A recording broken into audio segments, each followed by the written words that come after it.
Kita lanjutkan dua sisi, Bung Mardhani silakan dijawab tadi. Bagaimana ini kalau sudah dibahas di awal nih kayaknya ada salah miskomunikasi internal jangan sampai keluar. Terus kemudian ini jadi masalah karena yang ngomong adalah panglima tertinggi di negeri ini memperbolehkan keturunan PKI masuk TNI. Ya, bismillahirrahmanirrahim. Anggi, tentu ada 3 faktor nih yang membuat ini menjadi quote and unquote viral dan terus bergulir. Yang pertama yang bicara panglima. Dengan setting yang quote and unquote agak dramatis ya. Dan unsur dramatisnya lebih-lebih disampaikan melalui akun panglima personal. Yang kedua TNI yang selama ini dipersepsi oleh publik sebagai penjaga garda terdepan NKRI dan Pancasila melawan PKI. Nah yang ketiga ini yang buat saya problem. Disampaikan dalam fragmen yang sangat terputus-putus dan tidak ada unsur edukasinya. Padahal temanya menarik. Ya. Biar kita menjadi bangsa yang dewasa, akan sangat baik kalau ini dibuka dengan perspektif yang lebih luas, lebih dalam, mengundang beberapa pakar. Saya setuju dengan Pak Sulaiman.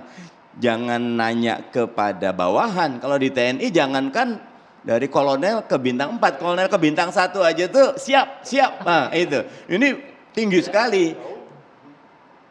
Pak Andika ini jenderal yang intelektual. Akan sangat baik dengan adanya isu ini, beliau mengumpulkan cerdik pandai termasuk quote and unquote para sesepuh kita purnawirawan untuk duduk bareng. Untuk menjadi healing bagi bangsa ini.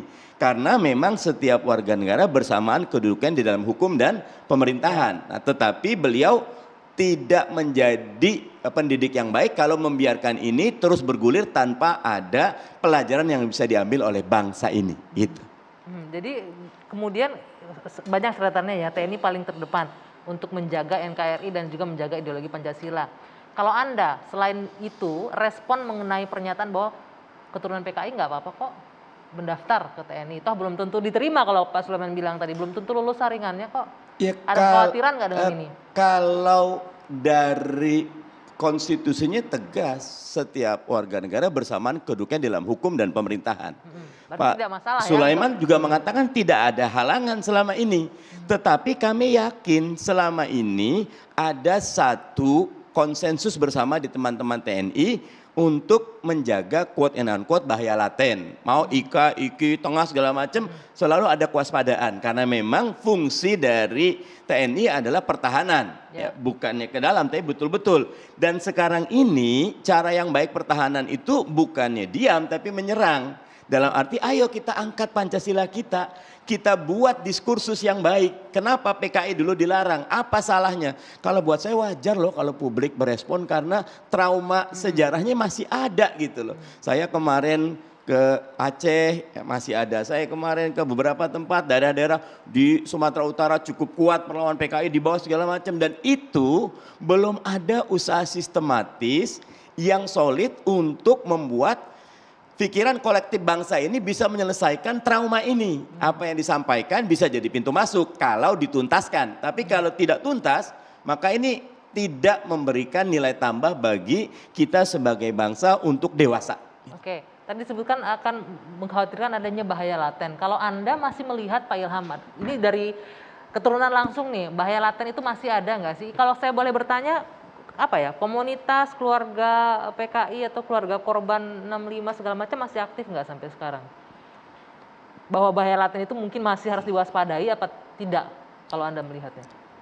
Bahaya laten kalau yang dimaksud dengan keinginan untuk membangkitkan paham bahkan membangun partai, nonsens lah itu. Udahlah, percaya sama saya lah, itu nonsens ya. Membangun partainya enggak, tapi pahamnya untuk diturunkan mungkin ke anak, cucu, ke lingkungan sekitar komunitas keluarga korban misalnya. Enggak, kalau orang bertanya, Bapak apa sih komunisme? Kemudian si bapaknya yang jelasin, komunis itu begini, kitab sucinya ini, maksudnya ini dan sebagainya, itu kan diskusi biasa saja. Tetapi secara khusus bahkan, ini kalau saya harus jujur, anak-anak di generasi ketiga, itu kadang-kadang juga marah sama orang tuanya. Ngapain kamu masuk? Ngapain bapak kok masuk ke sebuah partai seperti itu? Tapi itu tidak terlalu banyak ya. Tapi maksud saya gini, kalau bahaya laten, Pertama saya selalu mengatakan bahwa sudah tidak ada ruang lagi untuk komunisme khususnya di Indonesia. Di dunia pun sebetulnya sudah sempit sekali ruangnya. Kemudian ada begitu banyak ancaman lain selain komunisme, jelas ya. Saya nggak lihat komunisme sebagai sebuah ancaman, tapi ancaman lain itu korupsi. Anda tidak melihat komunisme sebagai ancaman? Saya tidak melihat komunisme sebagai ancaman, itu clear. Ya. Bahkan menurut saya ancaman lainnya adalah paham-paham yang juga tidak setuju dengan Pancasila. Paham radikalisme dan sebagainya. Itu menurut saya lebih nyata gitu loh. Menurut saya itu jauh lebih aktif sekarang ini merongrong quote unquote ke bangsa ini. Komunisme itu sedikit saja bunyi sudah dikepruk. Udah pastilah itu ya. Nah kemudian saya pengen katakan juga bahwa apakah kemudian komunisme itu kemudian masih ada di Indonesia seperti yang Anda katakan? Saya bilang sebuah ideologi, apakah itu kekhilafahan, apakah itu komunisme segala macam, itu tidak bisa diberangus. Partainya bisa dibubarkan, orangnya bisa dibunuh, kemudian kantornya bisa dirampas, semuanya dipenjarakan, bisa saja. Tapi keyakinan, pemahaman terhadap sesuatu itu nggak bisa. Nah, apa yang membuat komunisme? Jadi bahaya latennya masih ada. Terjawab berarti kan masih ada. Bukan, yang laten apa pengertian laten? Bahaya yang sewaktu-waktu muncul. Ya, tapi kalau ruang hidupnya kecil, 20-30 tahun ini nggak muncul-muncul. Yang muncul itu kita harusnya awasi yang lain lagi. Gitu. Tapi secara tidak langsung Anda menyebutkan bahwa ya pahamnya tetap akan masih ada walaupun tidak punya ruang untuk tumbuh gitu ya. Nah, Betul. Prof. Suteki sebentar. Tadi disebutkan. Mungkin saya tambahkan sedikit aja. Kalau kita lihat ruangnya begitu kecil, maka sudah tidak lagi menjadi bahaya. Yang bahaya itu adalah hal-hal lainnya. Oke, setuju nggak Prof. Suteki? Ruangnya kecil nggak jadi bahaya, yang bahaya itu katanya yang lain, paham-paham radikal lainnya. Kecil itu bisa membesar. Sementara apa? Karena negara yang eksis dengan ideologi komunis, dengan partainya komunis ada. Siapa? Ya Cina. Kan begitu. Cina itu partainya tetap partai komunis Cina, kan jelas kan? Dan kita itu kerjasama banyak dengan Cina. Kira-kira bagaimana? Mungkin enggak dengan kerjasama itu kemudian ideologi itu masuk ke kita. Peluang yang kecil itu bisa membesar kalau kita tidak waspada, kan begitu. Karena karakter apa? Karakter yang diktator, kemudian sistem pemerintahan yang tadi jadi senang mempersekusi misalnya kelompok agama, terus kita ngomong Islam ya. Yang sering dituduh radikal itu siapa? Kan ya kelompok Islam. Lah apa itu adil gitu loh. Saya katakan juga apa itu adil? Yang dikejar-kejar justru malah kelompok Islam. Sementara saya katakan, saya mencatat itu ada 6 ya, ada 6 kebijakan publik yang itu justru saya katakan memoderasi komunisme itu. Jadi seolah-olah itu tadi mungkin Mbak ya ada permisivisme, kemudian ada pelunakan di situ. Saya catat yang pertama ini upaya untuk mencabut TAP MPRS nomor 25 tahun 66 itu sejak zaman pemerintahnya Gus Dur. Kemudian yang kedua, itu waktu kita menyusun, ya waktu DPR dan Presiden menyusun RUU HIP, itu juga tidak mencantumkan, bahkan menolak itu TAP MPRS nomor 25 tahun 66 itu dijadikan sebagai konsideran. Itu yang kedua. Yang ketiga, penerbitan SKKPH oleh Komnas HAM, bagi ex-PKI itu sudah ribuan, saya catat ada ribuan yang sudah diberikan. Kemudian yang keempat, itu upaya untuk rekonsiliasi PKI sebagai korban. Kemudian yang kelima, putusan MK tadi yang sudah saya sebut, putusan nomor 17 tahun 2003 itu yang menganulir pasal 60 huruf G, Undang-Undang Pemilu tahun 2003. Lalu yang keenam, nah yang tadi ini, Panglima TNI itu menyatakan bahwa ya apakah dimaknai sebagai hanya mendaftar atau mungkin berlanjut juga bisa menjadi anggota TNI. Tapi ini saya katakan sebagai moderasi yang keenam kebijakan publik itu. Bisa nggak Pak Ponto, sebelum kita bahas soal 6 poin ini, bisa nggak ada nggak kemungkinan selama ini sepanjang Anda aktif kemudian sampai pensiun saat ini sudah purna tugas, ada nggak upaya misalnya keturunan PKI yang ikut daftar sebagai TNI? Dari intelijen pasti punya dong data-data itu. Ada nggak yang upaya mendaftar jadi anggota mendaftar TNI? Banyak sih. Kan tapi banyak orang mendaftar. Ada yang lolos? Yang lolos nggak ada yang lolos. Tidak ada satupun yang lolos terjaring jadi anggota TNI sampai saat ini. Dijamin itu ya Pak Ponto ya? Jamin, kenapa?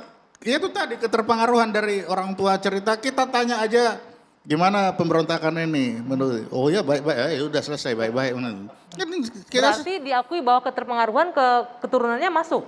jangankan keterpengaruhan kepada orang ini kan belum tentu dari orang tuanya, dari lain-lain. Kan tadi sudah disampaikan sendiri bagaimana pengaruh dari komunisme sebagai ideologi dari mana-mana aja kan bisa. Dan itu kita bisa lihat.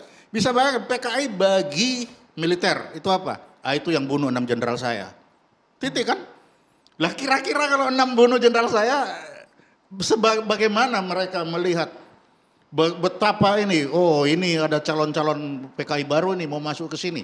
Itu seperti apa ini sensitivitasnya? Nah dengan itu Anda melihat seperti apa pula sensitivitas Jenderal Andika menyampaikan pernyataan Lah ini? karena beliau kan hanya mengulangi kembali karena ada salah bicara dari si kolonelnya.